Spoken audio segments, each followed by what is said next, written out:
Donc bonjour à tous. Donc je m'appelle Cyril Dutheil, je suis chercheur postdoctorant au laboratoire L'Océan et donc bon, ça veut dire que j'ai fini ma thèse il y a pas longtemps et je travaille donc à l'IRD de Nouméa.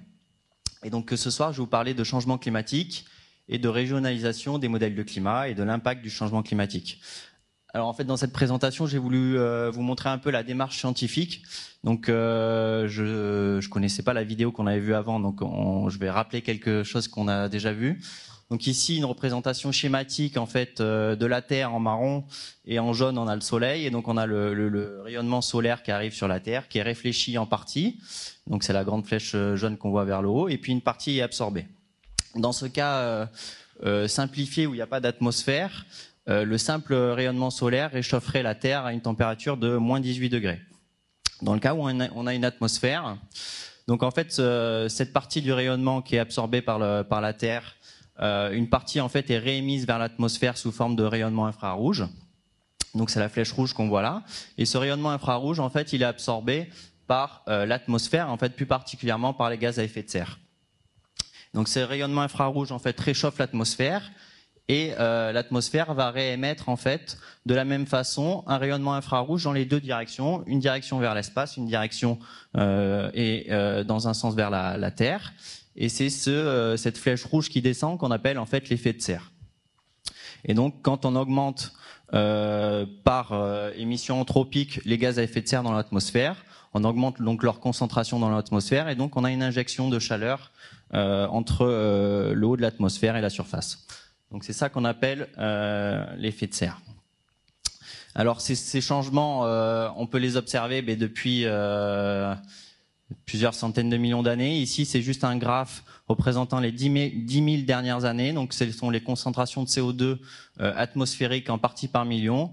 Et donc on voit qu'au cours des 10 000 dernières années, ces concentrations ont fluctué entre 250 et 280 parties par million. Et puis au cours des 200 dernières années, on voit une forte augmentation.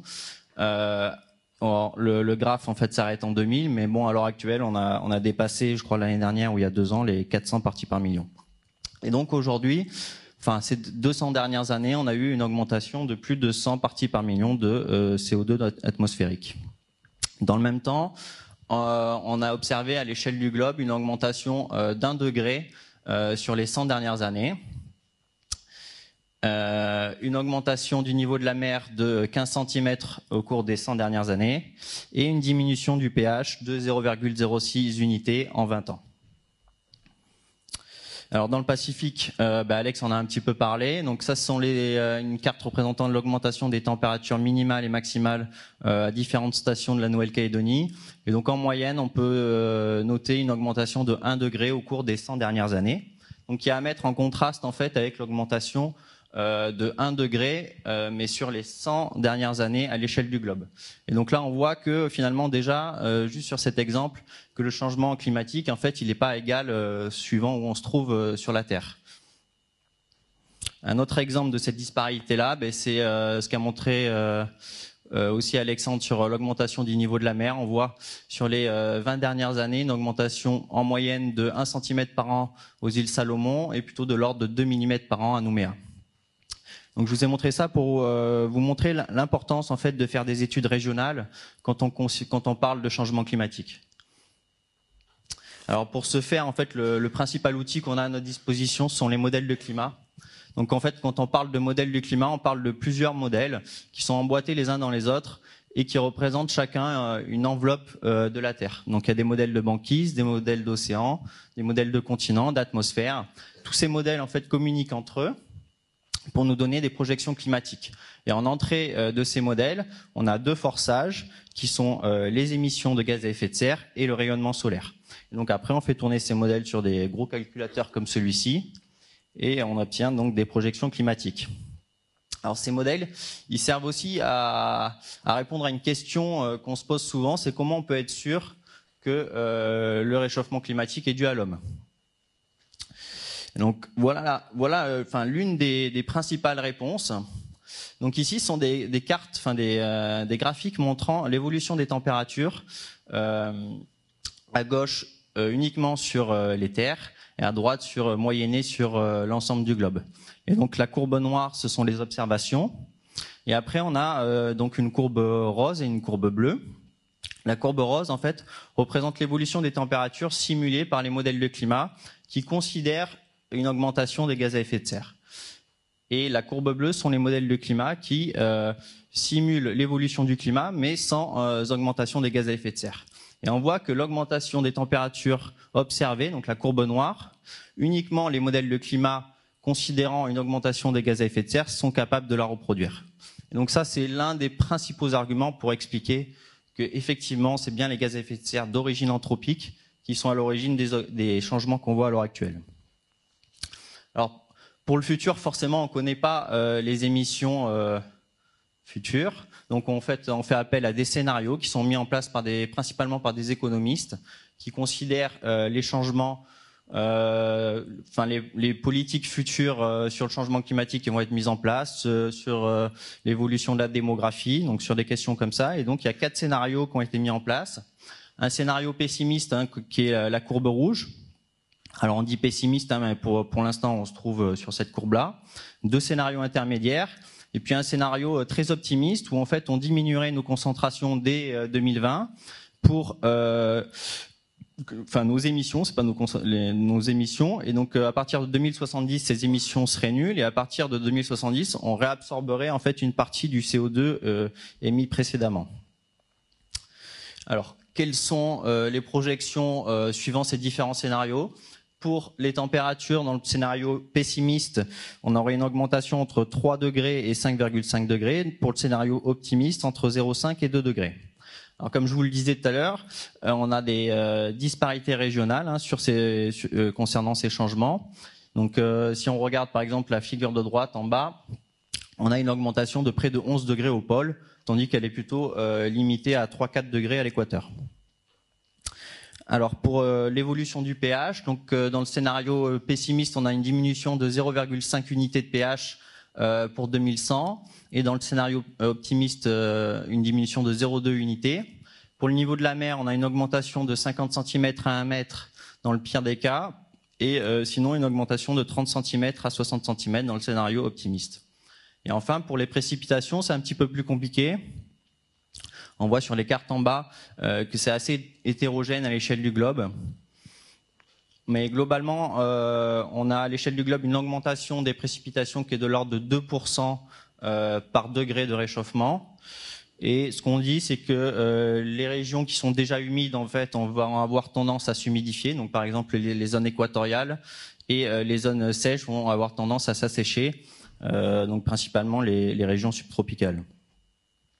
Et pour les cyclones tropicaux, alors dans le Pacifique Sud uniquement, les modèles de climat montrent une diminution du nombre de cyclones tropicaux. Par contre, pour la fréquence des cyclones tropicaux les plus intenses et l'intensité maximale des cyclones, on n'a pas de données suffisantes pour conclure. Et pour l'intensité des précipitations cycloniques, les modèles montrent une augmentation de 20 à 30% des précipitations dues aux cyclones.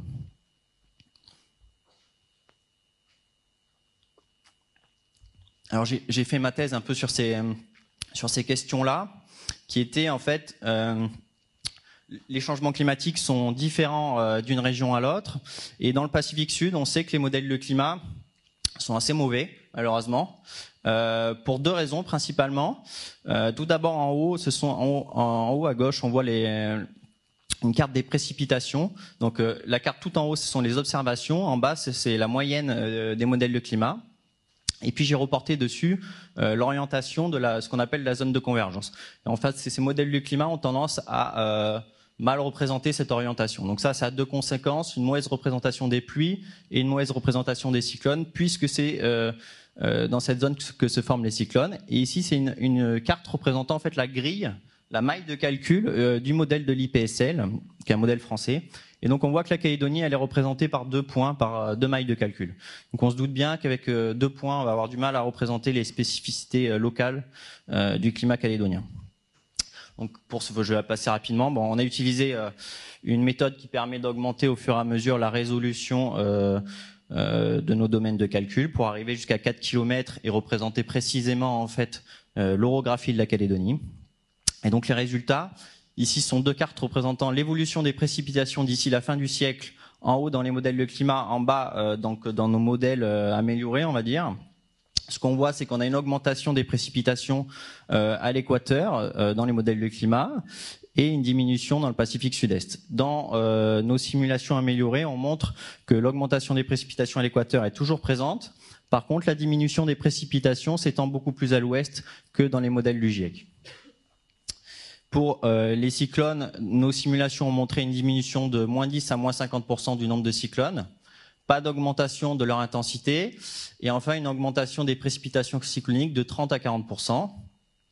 Et pour la Calédonie, on a montré une augmentation des températures de l'ordre de 3 degrés. Alors tous ces résultats sont dans le scénario pessimiste.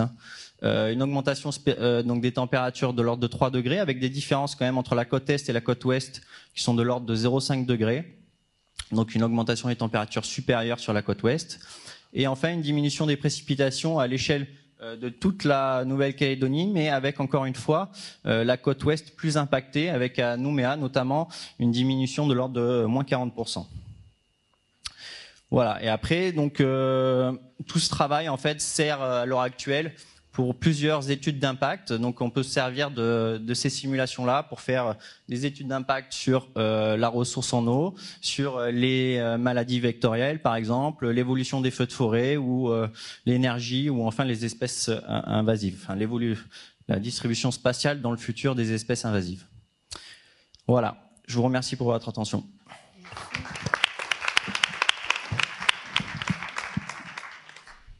Merci beaucoup.